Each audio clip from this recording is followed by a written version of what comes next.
Solidifying himself as one of history's most powerful and recognizable rulers of all time, Alexander the Great is one of the few men to single-handedly change the course of history.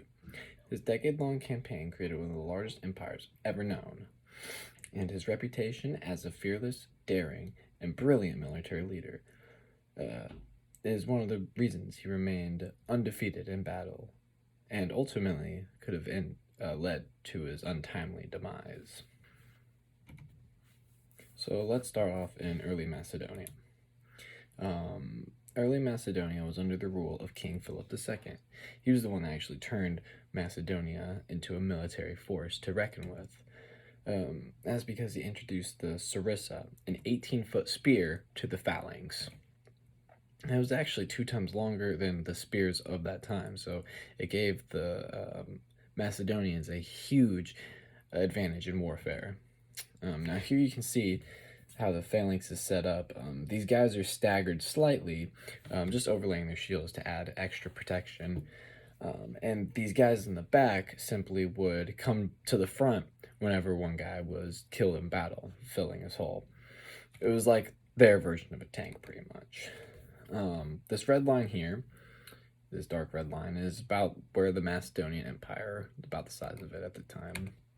But King Philip had his eyes set on the prize, and he proved Macedonia's worth at the Battle of Sharona, where he beat Athens and Thebes in battle, joining all of Greece under the Hellenic League.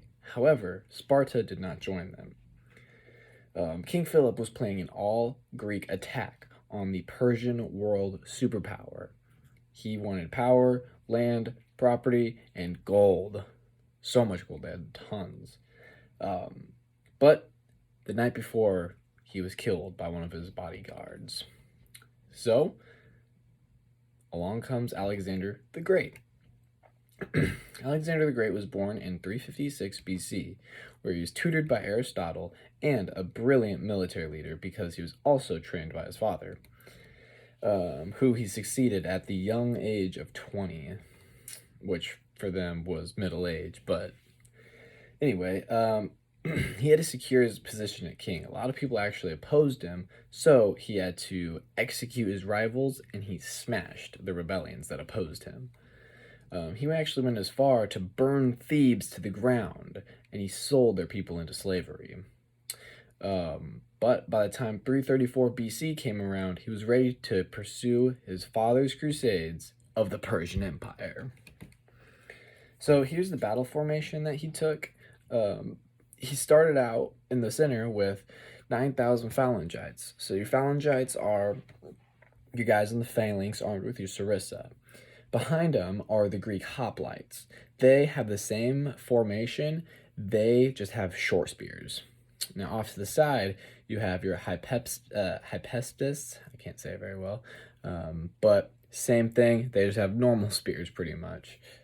Off to your side, you have your Agrenes, archers, they're javelin throwers, your archers, and then at the very ends, you have your cavalry, where on the right end, Alexander was actually leading him to battle, so that's pretty cool, I think. But anyway, he started his crusade at the Battle of Granicus in Asia Minor, where he saw and met 10,000 Persian horsemen, along with 6,000 Greek traders who were fighting with gold, or fighting for gold. But once the phalanx crossed the river of Granicus, they laid waste to the Persians. They obliterated them. And they surrounded the Greek traders and killed them all mercilessly for being traitors. And just like that, Asia Minor was now under control. And that was a huge win for Greece. The first of many. So here you go. Here's a map. Here's Macedonia. And he comes in through here, right at Asia Minor tip. And here's the Battle of Granicus. After he won, he gets all this land. But he had to take out the navy because the Persians had control over the entire Mediterranean and had a huge naval fleet. It was bad because they could cut off his communications back to Greece. So he headed towards Miletus and Halicarnas, where he destroyed two major cities, and he had control of the coast of the Asia Minor as well. But along the way, he came across the Gordium Knot, where legend had it, if you untied it, you would rule all of Asia. So he simply chopped it in half with his sword. I think that was pretty cool. But then he continued to the Battle of Issus, Issus, where he's about 18 months into the crusade, and somewhere in the near mountains of Syria. And this is where he met King Darius, the King of Kings, and his main Persian army. They ambushed him from behind, trying to surprise Alexander. Darius had a huge army. In fact, some estimates say it was up to 100,000 men strong, outnumbering Alexander 2-1. He was armed with 10,000 Persian immortals, who at the time were Persia's elite militant group. And Darius was adamant about stopping Alexander. He forced him into a narrow valley where he could not escape. It was him, mountains, or ocean. And thanks to the narrow battlefield, Darius couldn't exploit his huge numerical advantage over Alexander. But Alexander called for his men to fight bravely, even calling some of them out by name. And of course, he led with great speed, force, pushed the enemies back, and Alexander actually fought his way through the crowd to Darius himself. But when Darius heard news that this crazy tyrant, or not tyrant at the time, but this crazy man was coming for him, he decided to flee the battle. And once word got out that Darius left, his men freaking went into a frenzy, and everything fell apart. It became a massacre, to say the least. In fact, there were so many casualties that they actually used their bodies to fill a deep ravine to cross. So, here we are. We've traveled through Asia Minor, and now we are at the Battle of Issus, where he came in from the top of the mountains right through here and attacked. But he continued. He went to Marthas, Byblos, and Sidon, and they all surrendered, giving complete control of the coast and the Mediterranean to Alexander. Now the cities Tyre and Gaza, they went down with a fight, but they submitted, and he had the Mediterranean. Just like that, Persians were out. Goodness, sorry.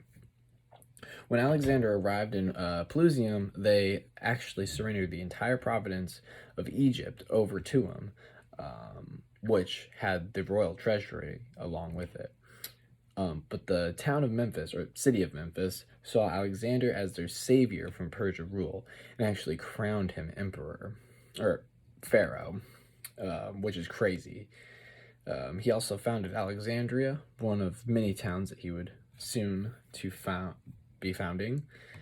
But yeah, you can see through here, he came and fought Tyre, fought Gaza, they submitted by siege. Then he came through here. Here's Memphis, where he became Egypt, and here's Alexandria, founded shortly after. Then he comes to Syre, where he gets named Son of Amor, King of Kings.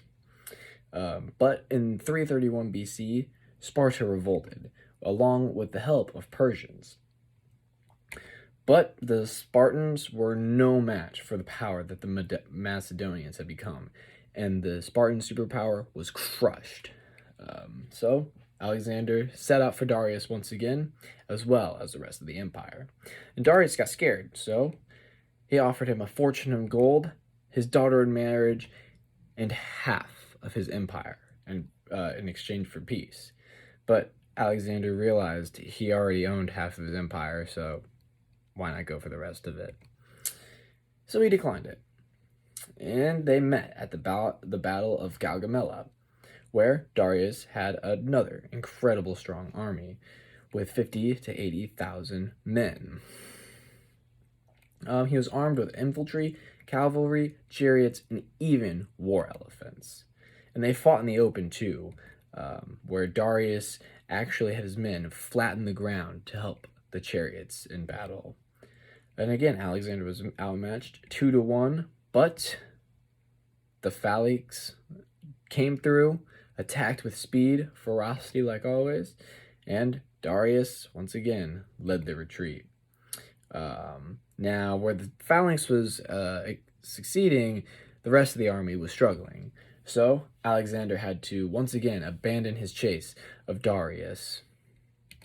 And it ended up being another win for Alexander, though. So he headed for the empire's main capital of Babylon, where he entered with triumph, and they welcomed him as Persia's rightful ruler.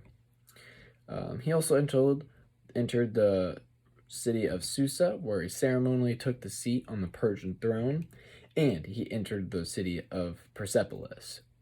However, things didn't go the same as at Persepolis. He came in 330 BC, but he wanted to prove a point, so he pillaged it. It was retribution for Persia invading Greece years prior and burning the Athenian Acropolis, their sacred place of worship. So anyway, Darius ended up being murdered by his own governor, Bezus, and Bezus ended up claiming himself as the new ruler of Persia. So Alexander had Darius buried in his royal tombs with his ancestors, which I think is fairly honorable, but Alexander pushed east, continuing to crush rebellions, and founded like 11 more cities, I think, maybe even 12. But Bezus was captured by his own men and surrendered over to Alexander, where he was executed as a kingslayer for killing Darius. So here you go. You can see after he came to Syria, he traveled way through here, where he fought Gaugamela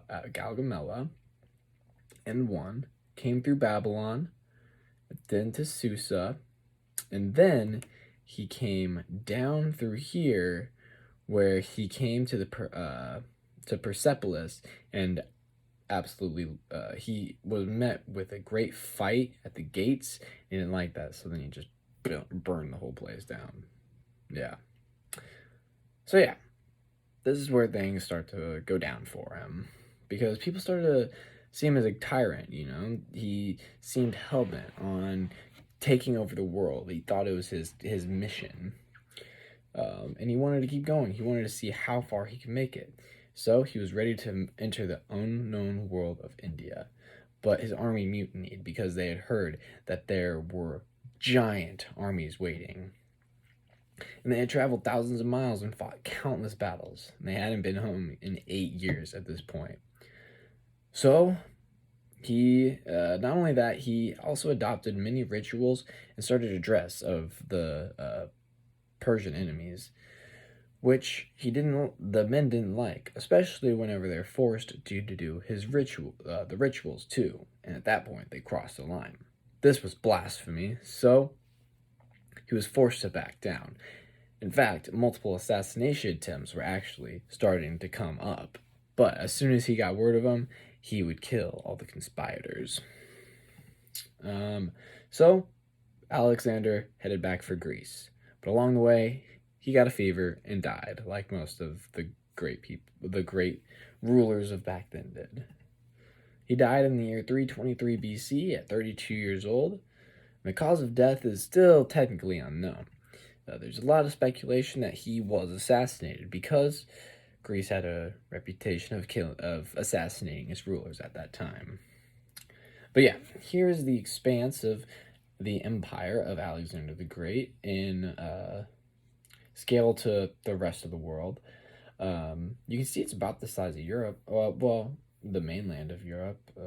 It's pretty big size. So yeah, he was kicking it. And then here's a cool picture I threw in to represent, kind of visualize like what you would see when you'd walk up on these guys, 18-foot wall of spears. But anyway, in conclusion, Alexander died undefeated in battle. His reputation remains legendary as a brilliant, fearless, and daring military leader. And his decade-long campaign created one of the vastest empires, stretching all the way from Greece to Pakistan. Alexander is the Alexander the Great is one of the few men to single-handedly change the course of history, solidifying himself as one of history's most powerful, notorious, and recognizable rulers of all time.